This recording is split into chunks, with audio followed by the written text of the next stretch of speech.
Ladies and gentlemen, in Libero 2014, Brighton, UK, many thanks are due to the International Academic Forum for this great opportunity, wishing I could be with you in person.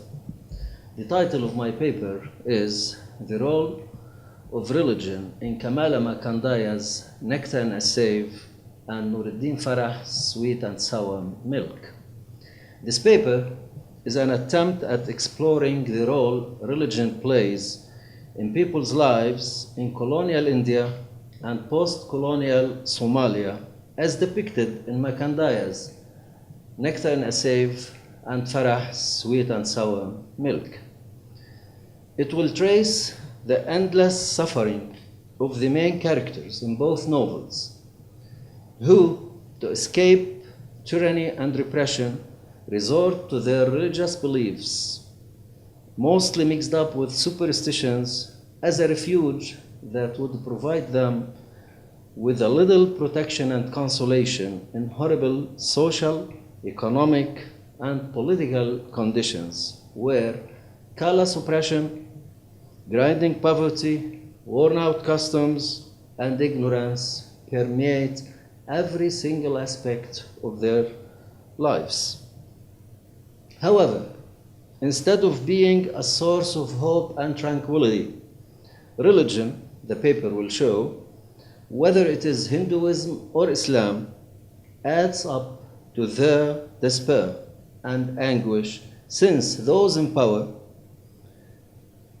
be it family or political authorities, use religion to achieve their personal goals at the expense of powerless subjects. The new elites who have reached power in ex-colonies, as seen in Sweet and Sour Milk, are not by any means better than colonialists in humiliating and impoverishing people, as revealed in Nectar and a Sieve.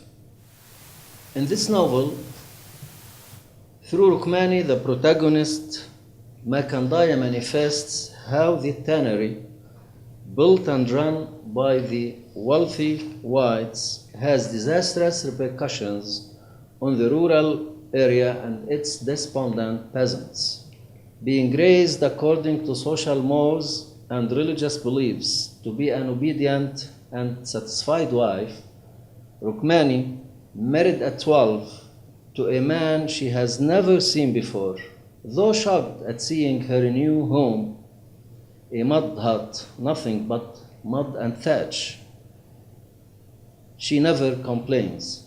Conversely, she expresses content and even happiness, wondering what a woman would want more than a husband, a roof over her, and enough grain to eat. Throughout her life, Rukmani keeps stuck to her religious beliefs despite all the distressing experiences that afflict her. When it takes her long to get pregnant, again after Ira, her first child, was born, Rukmani's mother resorts to religious beliefs for a solution. She would take her to a temple, and together, Rukmani recalls, we would pray before the deity, imploring for help until we were giddy. When all this devotion to gods goes in vain, Rukmani does not lose faith. Instead, she found excuses for gods. But the gods have other things to do, she says, in what clearly reflects Markandaya's disapproval of such religious superstitions. When Rukmani's mother gets too ill to take her to the temple, she places in her hand a stone lingam, a symbol of the Hindu deity Shiva and fertility. The solution, however, for relatively open-minded Rukmani is visiting Kenny, a British doctor who works with philanthropic societies, without telling her husband Nathan, of course, whose beliefs do not allow that. And with Kenny's help, Rukmani does get pregnant several times, an implication that modern medicine succeeds where old-fashioned customs and beliefs fail. Rukmani is fated to face another ordeal when Ira's husband brings her back home because she fails to conceive. Rukmani again resorts to Dr. Kenny, who treats Ira, but unfortunately it is too late as her husband has already taken himself another wife. Rukmani and Nathan, like all other peasants who tile a land which is not theirs, are also victims of the fury of nature. At one time a monsoon, at another a drought, and in both cases they are deprived of the crops they have been working hard for all the year so that they can pay landowners and keep what would save them from actual starvation. We stared at the cruel sky, calm, blue, indifferent to our need. Rukmani ruminates in a kind of skepticism and hopelessness of her gods. Nevertheless, they remain her sole, though futile, weapon against famine and mounting miseries. Consequently, she resorts to them again. We threw ourselves on the earth and we prayed. I took a pumpkin and a few grains of rice to my goddess, and I wept at her feet. I thought she looked at me with compassion, and I went away comforted, but no rain came. Nectar and Sieve shows that during colonial period, Indians in rural areas suffered from illiteracy, lack of hospitals, and miserable economic conditions. Instead of finding solutions, ruthless authorities seem to benefit from people's ignorance and their unshakable belief in fatalism, so that they can easily subjugate them. According to Anil Bhatnagar, this is the story of not only Rukmani and Nathan, but that of all the poor, dispossessed peasants who believe firmly in fate and accept every misery as their lot. This faith often takes the form of complete resignation to one's destiny. Markandaya's message, ladies and gentlemen, about the futility of such a blind faith is revealed succinctly. 1. While literally starving, Rukmani's son Raja is killed by the guards of the tannery on the pretext of having stolen a calf's skin. Officials from the tannery visit the family, not to apologize, but, shockingly enough, to threaten the family and tell them that it is useless to think of asking for a compensation because, obviously, laws are made to protect the powerful colonialists, not the wretched Indian peasants. Once more, without a shudder, Rukmani and her husband submissively accept what they consider God's will. Still more miseries are to mount. Their 5-year-old Kuti suffers the most as his weak body is unable to endure lack of food anymore, and his distressing moans and whimpers make his mother wish him fast death. The one who feels utmost pain and compassion towards Kuti is Ira, who has been treating him more like a son she couldn't have, than a little brother. To her surprise, Rukmani suddenly notices a little improvement in Kuti's condition, and she promptly, as expected, decides that the gods were not remote, not unheedful, since they had heard his cries and stilled them as it were a miracle. Yet, it doesn't take Rukmani long to discover the unpalatable truth, because Ira couldn't bear watching Kuti suffering that much she has turned to prostitution and has been feeding her brother secretly for some time. Only then does Rukmani realize that it was Ira who had been responsible for Kuti's little improvement. Not I, not my prayers, she admits. What happens to Ira reflects her rebellion against her parents' vain values and beliefs. The paper, in fact, quotes critics who argue that, unlike her mother, Ira refuses to succumb to fate no matter what. In short, as a stubborn follower of traditions, Rukmani essentially commits to her religion, its institutions, and rituals. It is Kenny who highlights that when they are blindly internalized, religious beliefs contribute to the people's submissiveness so that they silently accept whatever happens as God's will. He blames her and all Indians, screaming painfully and scornfully, "Never mind what is said or what you have been told. There's no grandeur in want or in endurance. Acquiescent imbeciles. Do you think spiritual grace comes from being in want or from suffering?" he wonders. As expected, religion is what Rukmani refers to defend their submissiveness and compliance, thus saying, "Our priests fast and inflict on themselves severe punishments, and we are taught to bear our sorrows in silence. And all this is so that the soul may be cleansed." This explains why, despite all the anguish that follows, fury, if ever there, stays deep inside.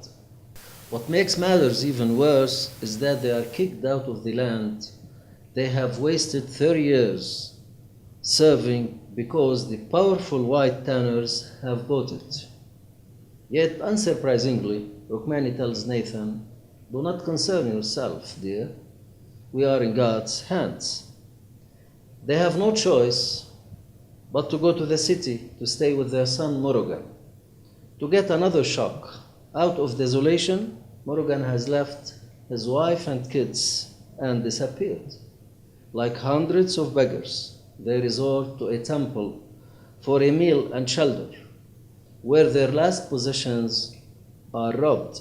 While in the temple, Rukmani again prays, and while gazing at the statues of gods and goddesses, she for a moment feels they are alive, moving, looking at her, sympathizing with her, when at another moment she realizes that they are no more than immobile, lifeless figures. The role religion plays in the lives of the characters of Farah, Sweet and Sour Milk, is to a large extent similar to that in Nectar and Sieve. In post-colonial Somalia, the new regime has done almost nothing to improve people's lives. Farah shows how religious beliefs are used and abused, sometimes leaving irreparable harm to the weaker members in society, the poor in general, and women and children in particular. Unlike Rukmani, Kuman and Baden are illiterate, which makes them more involved in religious creeds, clearly mixed up with false beliefs and superstitions. At the very beginning of the novel, we see Kuman, who had little faith in the miracles of modern medicines, as she says, trying to treat her son, Soyan, a highly educated politician, with some yogurt, including a dash of herbs that traditionalist savant had administered. She also asks a sheikh to help because she believes the Quran is all we know that cures without complications. She's totally convinced that Soyan is bewitched by her husband's second wife, Bader. In this sense, Kuman is closer to Rukmani's mother and other traditional Indian women than to Rukmani herself. Like Rukmani, Kuman loses a son, Soyan, who dies obviously poisoned by the political regime he has been part of, but he was working, in fact, secretly against their tyrannical policies. Kuman stubbornly refuses a post-mortem, considering it a sacrilegious act. Yet, not unlike Rukmani, her faith helps her to accept that as God's will. God gives, He takes that which He can only give. Baden, in fact, is by no means different from Kuman, strongly believing in witchcraft and is convinced that she will die because Kuman has bewitched her. Not unlike Rukmani's mother's belief in the power of stone lingam, Baden pays all the money that Loyan, her stepson, has given her to a supermaster witch to unlock the spell. Like in rural India, the paper shows, in a Somalia ruled by patriarchal despotism, religion is exploited by husbands, the clan, and the political regime, who do not hesitate to distort it in order to attain their own interests and reinforce their authority. Similar to Nathan, who treats Rukmani kindly despite having cheated on her, Kinan, an ex-policeman, treats his two wives contemptuously and violently. To justify his misogyny, he every now and then refers to religion, misinterpreting Islam to suit his ideas and behaviors. He never deters himself from beating both of them if they ever think of disobeying his wishes and orders. His ruthlessness has in fact left serious damage on their bodies and souls. Before Soyan's funeral, authoritarian Kinan cannot tolerate the idea that Kuman is in the room with the deceased. In what clearly contradicts Islam, which he pretends to adopt, he tells Loyan to bring her out, or he himself will drag her out of the room. Why?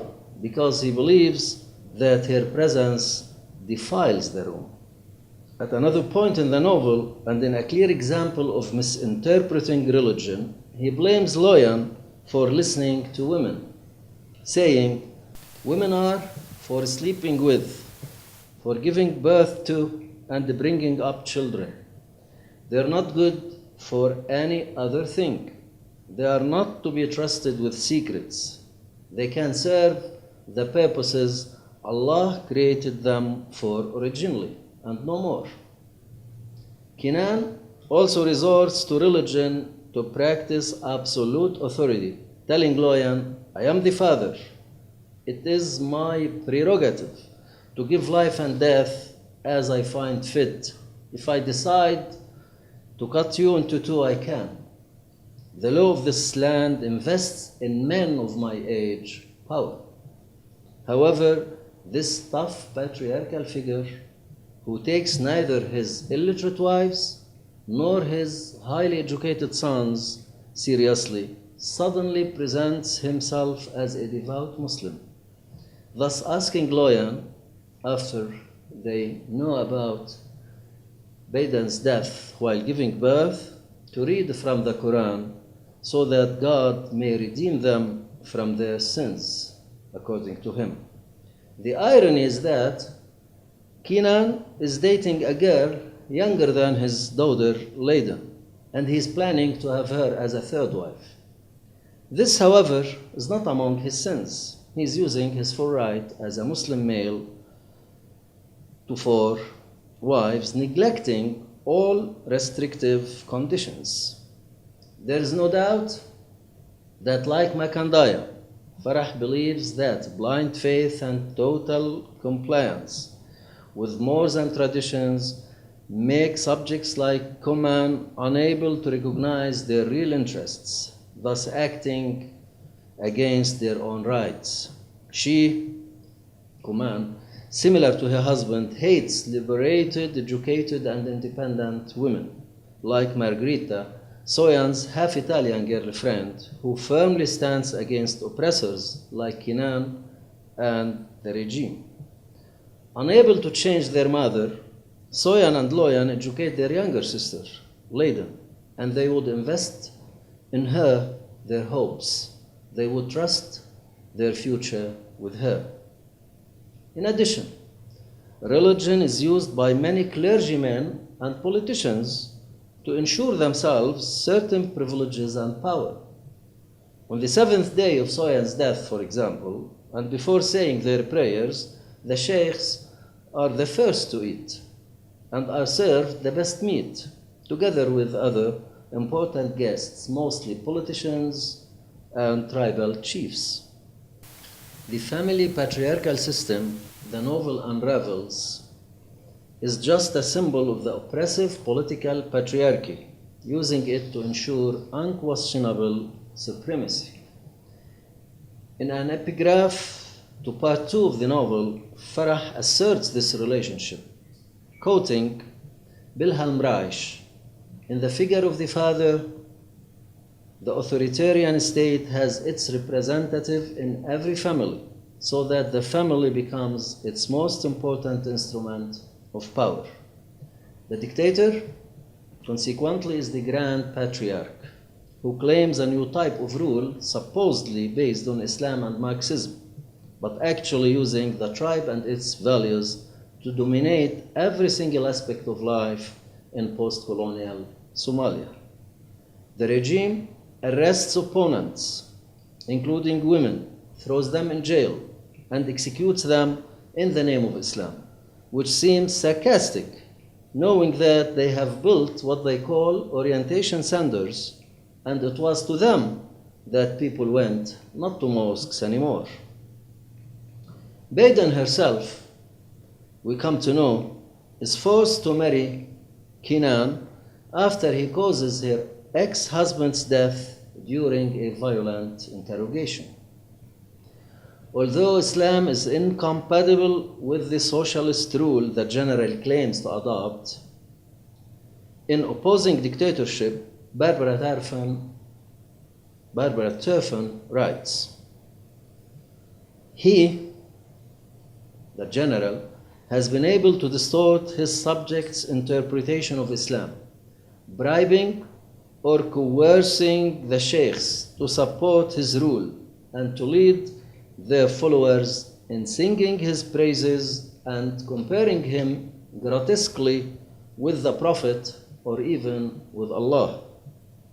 After he gets rid of his opponents by imprisonment, exile, or bribe, the general, to use Soyan's words, presents himself as the father of the nation, the carrier of wisdom, the provider of comforts, a demigod." In a direct reference to Allah's 99 good names in the Quran, Soyan says that assemblies of more than 5 persons are against the law, unless they are there to chant the chorus of the general's 99 good names. Kinan, the supposedly religious person, fabricates lies about his son's last words before his death, claiming that Soyan said, "Labor is honor, and there is no general but our general," in reference to the Islamic belief in the oneness of God. The same Kinan never utters a word when the general executes 10 Muslim sheikhs who, ridiculously enough, are accused of using religion for the purpose of breaking up the unity of the Somali people or weakening the authority of the Somali state. Derek Wright succinctly summarizes the relationship between Kinan and the dictator concerning religion. He says, like the general, Kinan takes refuge in religious obscurantism, and he misuses the Quran to deny equality to men, and to marginalize women as inferior beings, to cow them into submission. The general's executions of the rebel sheikhs and Kinan's inheritance against her will of the widow of a deceased kinsman are in fact both un-Quranic.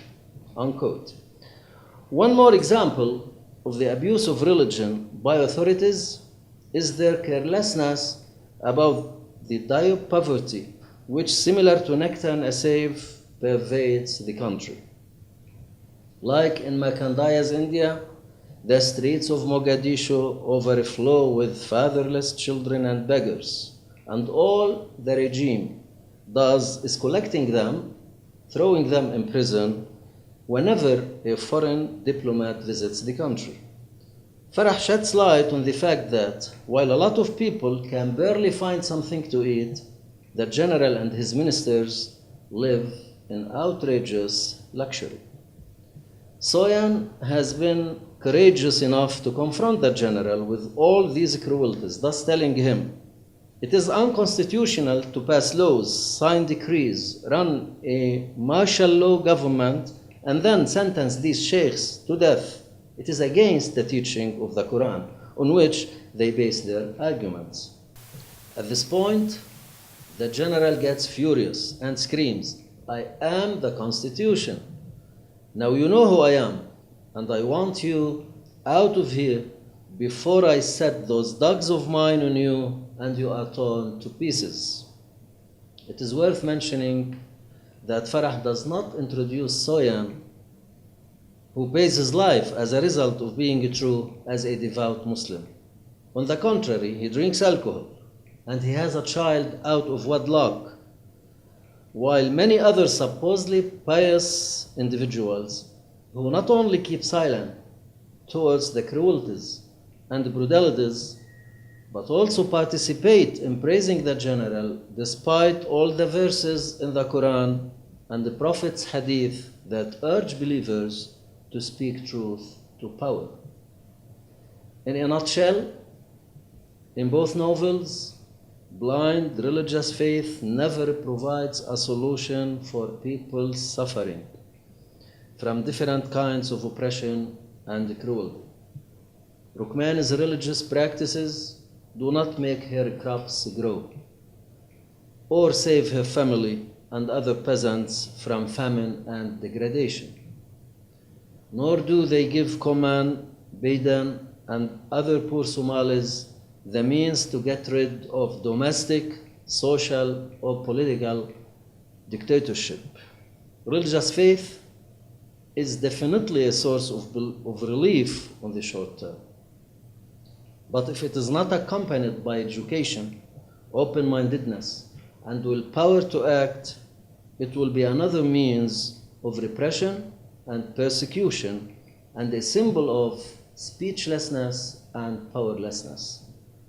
Hope, though, seems to lie in the new generation, represented for Markandaya by rebellious, determined Ira and her brother Selvam, who has come to learn a lot from Dr. Kenny, and for Farah by strong-willed, educated, and independent Leiden, who, unlike Rukmani, Koman, and Baidan, refused to surrender to prevailing beliefs and values. Such individuals can be both religious and knowledgeable, rejecting superstitions and embracing the essence of religion, be it Hinduism or Islam, which stimulates believers to work hard for righteousness, equality, goodness, and justice. Ladies and gentlemen, thank you very much for being so patient.